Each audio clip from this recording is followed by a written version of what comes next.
জামাত কখনো ভারত বিরোধী ছিল না, বললেন জামাতের আমির। বাংলাদেশ জামাত ইসলামী কখনো ভারত বিরোধী ছিল না উল্লেখ করে দলটির আমির শফিকুর রহমান বলেছেন, এটি অপপ্রচার। তিনি বলেন, জামাতকে ভুলভাবে উপস্থাপন করতে সুচিন্তিতভাবে মিথ্যা ও অপপ্রচার করা হয়েছে। সমতা ও সম্মানের উপর ভিত্তি করে প্রতিবেশী সব দেশের সঙ্গে ভালো সম্পর্ক রাখার প্রতিশ্রুতি জানিয়ে তিনি বলেছেন, পারস্পরিক বিশ্বাস ও সহাবস্থানের ভিত্তিতে ভারতের কাছ থেকেও আমরা একই আচরণের প্রত্যাশী। সম্প্রতি ভারতের অন্তত দুটি গণমাধ্যমকে সাক্ষাৎকার দেন শফিকুর রহমান।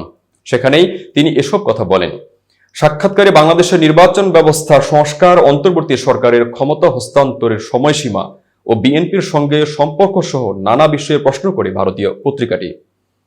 বাংলাদেশে দীর্ঘদিন ধরে যুক্তরাজ্যের মতো ফার্স্ট পাস্ট দ্য পোস্ট পদ্ধতি নির্বাচন হয়ে এলেও জামাত ইসলামী আরো কিছু দল এখন সংখ্যানুপাতিক পদ্ধতিতে নির্বাচনের পক্ষে কথা বলছে।